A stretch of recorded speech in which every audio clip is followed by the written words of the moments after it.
Hi, I'm Lou with another episode of My Car Story. And today we're in Carlisle, Pennsylvania, and we're at the Chrysler Nationals. However, I'm with my friend Lance Miller, and he has some great cars. Matter of fact, just for clarity, Lance was kind enough to invite me 4 years ago, and I've been here every year since to see some great cars, which means you've got the chance to see some great cars. So first of all, Lance, thank you.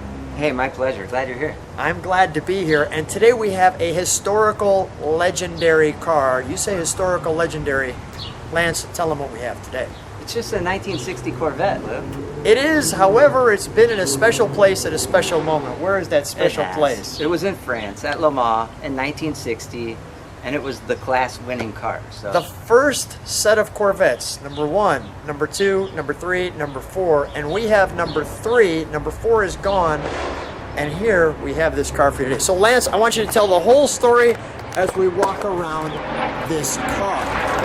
So let's start right there, and here it is, the Le Mans winner. Now, first of all, they did not know this car wasn't like in a museum the whole time. Your dad found this car, Chip, and tell the story, and I'm just going to be quiet and enjoy this. You be quiet. Come on. You got to talk a little bit. Help me out here. Now, reality is my dad always wanted to have this particular car. He loved solid axle Corvettes, and he knew this was the pinnacle to all Corvettes, quite frankly. So he set out to find it, restore it, and bring it back to exactly as it raced in 1960. A big part of the story, obviously, are the drivers of the car that ran at Le Mans. That's Mr. John Fitch and Bob Grossman. And two legendary people. And quite frankly, you know, they were the ones that made it all happen, along with Briggs Cunningham, the team owner. So, yeah, as you see it, the car sits exactly as it raced back in 1960. Gentleman by the name of Kevin McKay with Corvette Repair up in Valley Stream, New York, did the restoration to perfection. He and his team did a fabulous job, as you can see. One more step back. Go ahead, sir. There you go. No worries. This is your time to talk. Go ahead, buddy. Go ahead. What do you think of this car, Lou? Well, first of all, this is, as you said, it's kind of the Corvette of Corvettes. I mean, when Corvette decided to go to Le Mans, they brought these 4 cars. I mean, these are cars that literally, you know, were created there and brought out and got the chance to run. Even when they did the historical kind of race of bringing cars back and all the Corvettes, this was the lead car that they shared and showed. Wow. So, but there's a story behind this story. This car did not always look like this. Tell me how your dad found it. No, well, Kevin McKay, the restorer, found the car, and I believe it was out in St. Louis, if I'm not mistaken. Gentleman had it. What they did, it was an old beat-up race car, so he wanted to sell the car back in the day. No need for a race car, so what they did was paint the car red with white coves, so it looked like a stock 1960 Corvette. Obviously, more sellable than a race car, an old beat-up race car for that matter. So Kevin knew exactly where the car was at after finding the VIN number, I should say all the VIN numbers, through Le Mans. So the sanctioning body, the ACO, had actually provided that information to Kevin after many attempts. And sure enough, he got the VIN number, looked it up, found the car, and unfortunately the gentleman didn't want to sell it. I know what you're going to ask. Open this. Yes. So I got a box of stuff in here, but you get the point. If you get stuck, dig yourself out. I mean, this is the way it was back in 1960. That's fantastic. The fuel gauge right here, you know, this is pretty important here. Yeah, that is great. And we talked about tires earlier. Yes. And these are period correct tires. Are these legitimate. Magnesium or what are they? They are magnesium wheels, yes. They look like it, yeah. Yep. Okay. The on-off switch. Okay, let's go to the interior. I love this too. Look, here's where you put the gas in. I mean, you don't see that on your regular Quick Corvette. filler, yep, exactly. And you had mentioned over here, this is a light that actually showcases the number 3 at night. So it's just an indicator lamp. So, and you saw the red headlights, that's another indicator. There are 3 cars that Briggs Cunningham brought, and they were red, white, blue, and this one happened to be the red lenses on the front. So you knew which one was which. Exactly. And then, of course, at night, those popped off. Let's open the door, shall we? Sure. Notice, too, the exhaust that comes right in front of the back wheel.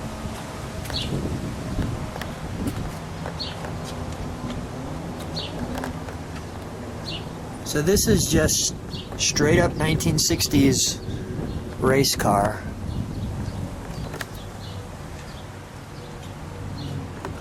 There's so many details that I could share about this car. Take your time. And the details. Go ahead. The seats that you're sitting in right now, they Yes. actually came out of an airplane.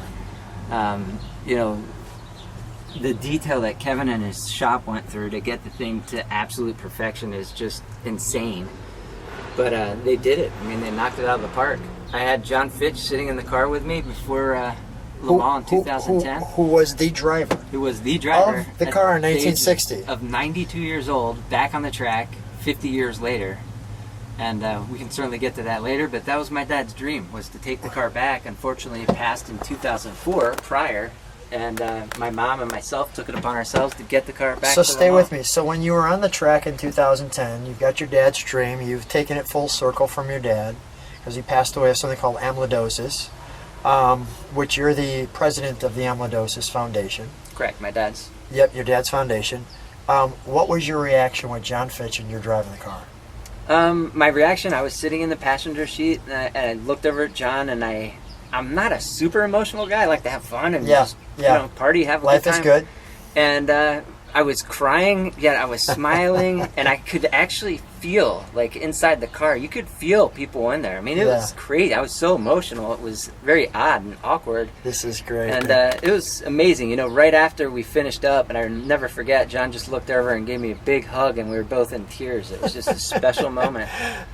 And this is the car. This is it. And you see he signed up there where you... Yeah, I see that. Living the dream at Le Mans. There. I gave him the pen, and I said, John, can you sign the dash? This is a pretty important moment, right before we go out on the track. Yeah. You know, 50 years later. He said, he sat there for about 3 minutes, 4 minutes, thinking about what he was going to write, wrote it down, he looked at me in the dead in the eye, and he goes, son, you're the one that made this happen, you sign it too. It's like, we're making history. That's pretty pretty cool. cool. That is pretty cool. I'm even amazed you have an ashtray. Oh, you got to smoke your cigarettes when you're running around the track at Le Mans. Great stuff. So me and John. Let's see behind how the wheel. good you are about getting out of this thing. All right, yep, sounds good. This time I'm good. Lou, we have other stories of you jumping out of cars and jumping in cars. Yeah, or not jumping in other cars. Yeah. All right, let's open the engine compartment, shall we? Another big thing, obviously you guys can see, a lot of Ferraris have this stuff. Obviously Corvettes do not, never have. But just the detail of that alone took forever to get right. In fact, there are many attempts. I'd hate to tell you how much those cost alone. So we have our Rochester fuel injection, and I'm sure that B right there has significance. Tell me what the B is for. Let's make something up. Briggs Cunningham, maybe. Okay. B production. There's so much you can cover. Okay. Good stuff. And does it have the, I'm guessing the, it's quite the unique radiator. Well, the funny thing is, they tried to test the car leading up to Le Mans, and they did a bunch of work done to it, you know, different heads and what have you. Yeah. They realized real quickly they were better off going stock. So what they did was convert the motor back to the way it should have been in the first place from the factory, and the cars lasted much longer. So that's the reason it's essentially a stock motor. Yes, they've done a little tweaks, but not a ton. Not a ton. Let's take a look at the, I'm assuming we've got a VIN number on the, underneath where most Corvettes are, underneath there. All right, for those of you who couldn't see the VIN number, we finally found it. So a little bonus footage here. There's the VIN number on the steering column. There you go. Well done. We'll give you a little bonus there of some of that.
started. Leaving the historical legacy. It's a neat car, it really is. It is a neat car. This is, it's more my dad's dream, but at the same time it became mine to go around the track with John Fitch. It was pretty neat. I don't know if you mentioned this earlier, but there's a documentary about the car. What is that documentary? Called The Quest, done by the gentleman, great friend of mine, Michael Brown. And I'll tell you what, it was such an incredibly done video. I didn't watch it prior to the unveiling of this video. Yeah. I didn't read the script. I wanted to just see it for myself. Right. And I didn't know what I was getting into, quite frankly. I met Michael, I knew him, but I didn't know him well. And obviously we got to know each other very well throughout this process. And when I watched the movie, I literally was in tears at the end of it.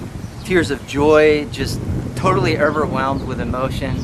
And it just, I'm getting goosebumps right now talking about it. That's how incredibly well done this movie was. How can people see The Quest? They can order it online. Unfortunately, I'd love to see this thing on Netflix or something, where you could actually stream it digitally, which I got to talk to Michael about. Michael, if you're out there, you got to do that. It'd be awesome. And I'll say I've seen the movie, and this is why I couldn't wait to video the car and share it with the rest of the globe. So it is a very heartwarming story. It's really a treat to be here with you. It is. ChipMiller.org. We can sell them online. I'll put a link up there. Easy enough. Guys, I just want to show you a video of the Quest so that you can see it. That's what it looks like. I thought I'd put it while we're putting the car away.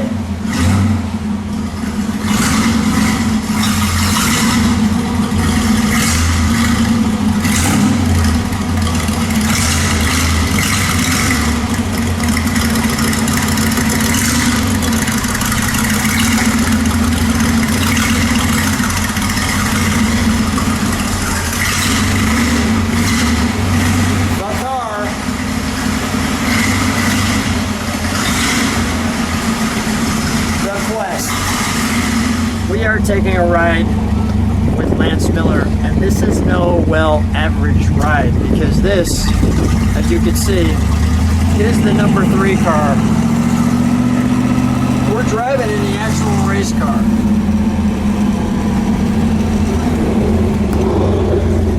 How does it feel to drive the race car?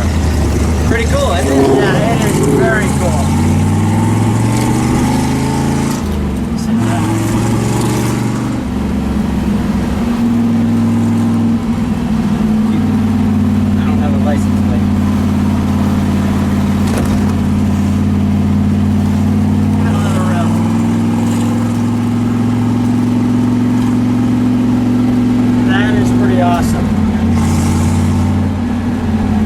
Driving the Corvette that won its class at Le Mans. Now, didn't they have to put ice around the engine or something? They did, because they had a problem at the tail end of the race. What happened was we were overheating. So they put some ice around the engine and packed it to just keep it, so to speak, normal. Yep. And get it all the way back home. And the other cars did not finish. The other cars did not finish. There was a lot of rain in Le Mans that year, and John Fitch loved the rain. In fact, he thought he was going to win the race.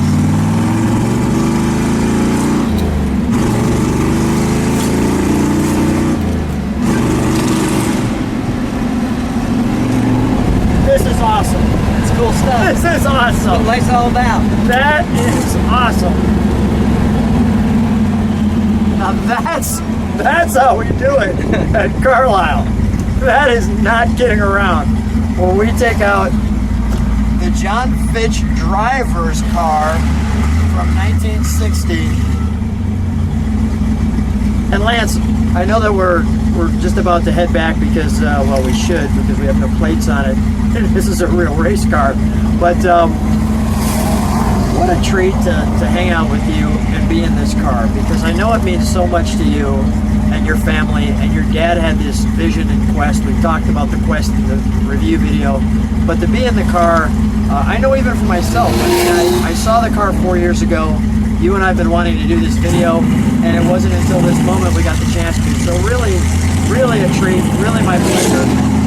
There's nothing really better than being in this car and hanging out with you. I just want to say thanks for being on my car, so I'm just going to let people enjoy this ride.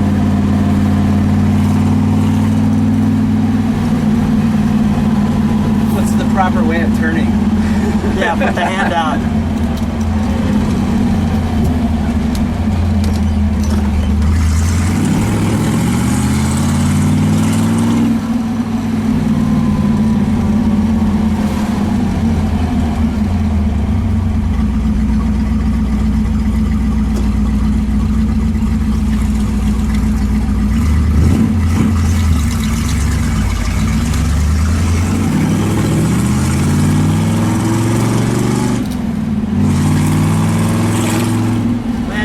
Philosophy, and I just want to finish with it. Lance, life is good. Life is really good. Life is good. Thanks, guys.